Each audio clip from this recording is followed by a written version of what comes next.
ரத்னா என்னத்தா என்னாச்சு? அந்த வெள்ளக்காட்டனுக்கு என்னாச்சு? என்னத்த பண்ணி தொலைச்சாங்க? அறிவுக்கு ஷாக் அடிச்சிருச்சுப்பா. மூச்சு பேச்சு இல்லாம கிடந்தாருப்பா. டாக்டர் ஒண்ணுமே சொல்ல மாட்டேங்கிறாங்கப்பா. சரி, இப்ப உள்ளதா இருக்காரா? ஐசில வர வச்சிருக்காங்க. பரணி, எனக்கு ரொம்ப பயமா இருக்கு பரணி. அவருக்கு ஒண்ணும் ஆகாதுல்ல? இங்க டாக்டர் யாரு?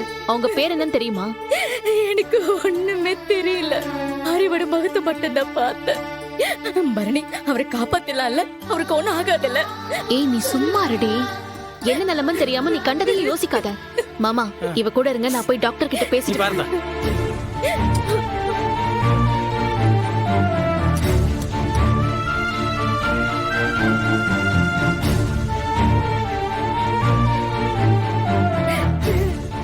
ஒன்னும் ஆகாது விடு.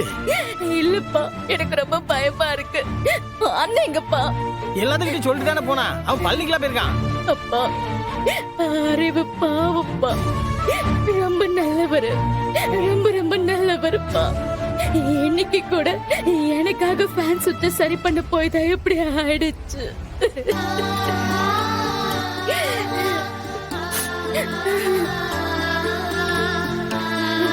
பரணி, பரணி, அவருக்கு ஒண்ணு இல்ல, அவரை காப்பாத்தலாம்ல?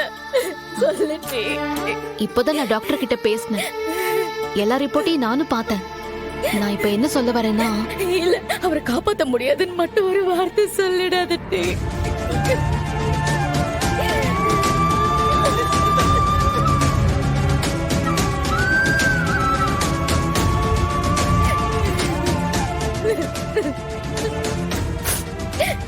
என்னட்டு சொல்லுதாவ?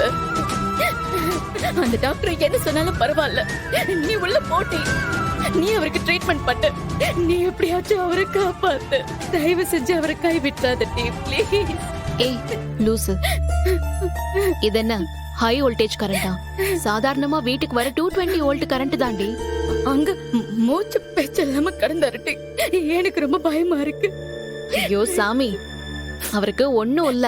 ஷாக் அடிச்சது இல்ல, கன்கஷன். தலை எதுலயோ மோதி இருக்கு, அவ்வளவுதான். அப்படின்னா வெறும் மயக்கம் தாண்டி. இல்ல, நீ என்கிட்ட போய் சொல்ற. நான் ஒரு முகத்துல அவ்வளவு தட்டி தெளிச்சனே, கண்ணு தட்டி தட்டி விட்டேன், எழுந்துக்கலையே. ஏய், கன்கஷன் ஹெவியா இருந்திருக்கும், அதனால அவர் எந்திரிக்கல. ஆனா இது வெறும் மயக்கம் தாண்டி, ஒரு பிரச்சனையும் இல்ல. அப்படின்னா இப்ப எழுந்துட்டாரா? பாக்கலாமா? இன்னும் இல்ல. ஆனா எழுந்துக்கல. அப்ப இது வெறும் மயக்கம் இல்ல.